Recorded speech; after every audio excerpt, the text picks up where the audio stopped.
As advocates, you are often seeking to rally people on your side, to explain and build understanding about an issue, or convincing people or organizations to invest in your program. Strategic communication can help accomplish these outcomes and more. It enables you to achieve a bigger impact, make better use of your time and resources, and choose different tactics such as social media or media relations. Organizations tend to think of communication in terms of tactics, like building a website or emailing a newsletter. A communication strategy enables you to be more thoughtful, intentional, and focused on how to deploy and organize these tactics. A strategic mindset can help you identify and prioritize which audiences you need to engage, determine and assess the best methods to communicate to those audiences, sequence your communication efforts, leverage your communication strengths, skills, and assets while mitigating your gaps, clarify what message or information you want people to know about and what action they should take, avoid pitfalls, and take advantage of opportunities. Ultimately, being more strategic is a foundation for all communication efforts, whether they are shorter-term, day-to-day communication or bigger picture, long-term efforts. So what is the first step to thinking more strategically? It starts with being clear about your goals. What are you trying to achieve, and what will success look like? SMART goals are specific and have a particular outcome in mind. It's not just about changing the world, but what that change will actually look like. They are measurable, with metrics in place to help gauge the success of the goal. These goals are attainable, based on reasonable expectations around things that you can expect from your audience. For example, your organization may not be able to get 5,000 Twitter followers to promote your message, but 500 is definitely attainable. SMART goals are realistic and stem from the unique strengths of your organization. Do you have the staff to run a full-scale media relations campaign or the budget to support your tactics? Do you have a donor who would sponsor a communications initiative? Think about a time frame to get your goal accomplished. Is it more realistic that your goal can get done in 1 month or 3 months? Finally, set a timeline to your goals. Sometimes it's clear what that timeline is. For instance, if there's a specific event that you're working toward, then the timeline is straightforward. However, if you are setting your own timeline, assess what is feasible and determine a timeline based on what makes sense for your goals. Determining your goals first gives you the foundation for everything else. When you have clear, SMART goals, you can identify who needs to be reached, where to find your audience, and how to effectively share your message. Goals can help you create project budgets, and they help to clarify what the return on investment will be for the money spent on your communication plan. Step 2 is to identify the audience you want to communicate with. Ask yourself, who do you need on your side to accomplish your goal? Are there people who are more impacted by your issue than others? Are there particular decision makers that you need to focus on? Organizations often are tempted to list the community at large as an audience. This is far too general.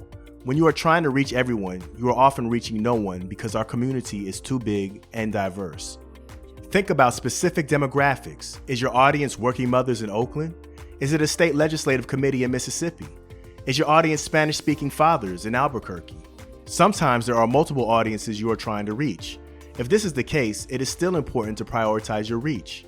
Break your audiences into primary, secondary, and internal audiences and consider how those audiences interact.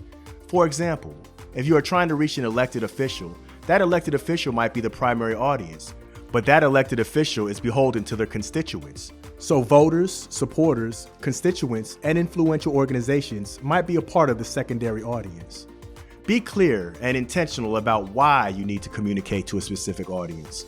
And once your audiences have been identified, it's time to understand more about them to help guide you on how to best communicate with them. What language do they speak? What do they care about? What are they worried about? Who do they trust? What do you want them to do? What motivates them? Where are they? How can you reach them? Now that you have established goals and identified your audience, you can begin thinking about what kind of journey you are taking to achieve your goals. Think of this step as the architectural sketch to your design, rather than the specific materials you are using to construct your building. In this stage, you are making strategic decisions like timing and sequence. For example, do you first need to build knowledge of an issue with your target audiences? Do you need to immediately engage and communicate with your target audiences? Or is there a future date that is more opportune? Which of your target audiences should you begin engaging first? What is the most important message that you need to begin communicating about? Answering these type of questions can lay the groundwork for your strategic communication plan. If approach is the roadmap of your strategy, then tactics can help bring your communication plan to life. Determining what tactic is right for your message stems from where your audience already exists.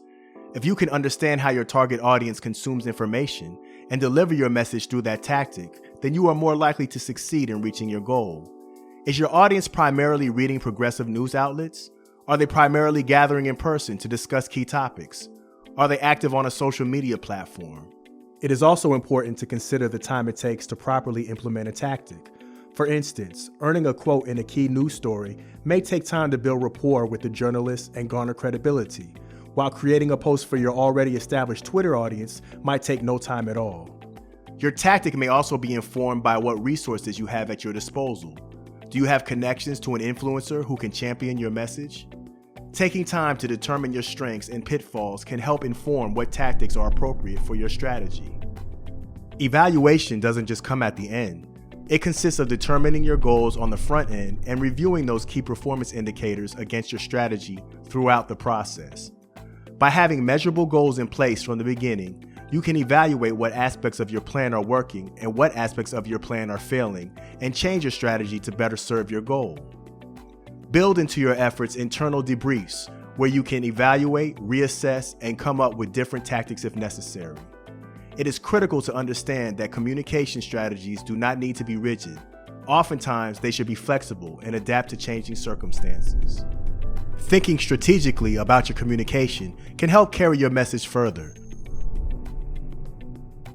Create SMART goals. Determine who you are communicating with and what their needs are, and make sure to evaluate your progress along the way.